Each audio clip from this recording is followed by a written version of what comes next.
మహిళా సభ్యులపై చేసిన వ్యాఖ్యలకు సీఎం క్షమాపణ చెప్పాల్సిందే అంటూ సభలో పట్టుబట్టింది ప్రతిపక్ష బీఆర్ఎస్. వెల్లోకి దూసుకొచ్చి ఆందోళనకు దిగారు. ఈ వ్యవహారంలో కింద ఆగ్రహానికి లోనయ్యారు సభా వ్యవహారాల మంత్రి శ్రీధర్ బాబు.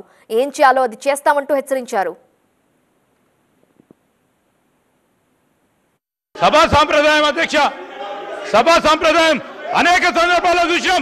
మేము కూడా అపోజిషన్ లో ఉన్నాం. మేము సభలో ఎక్కడ మాట్లాడుతున్నప్పుడు చెప్పిన ఏం మాట్లాడుతున్నారు సార్ వీళ్ళు? అనేక సందర్భాల్లో చూసినప్పుడు ఏంటది? ఏం భయపేస్తున్నాడు సార్? ఇదేం సార్?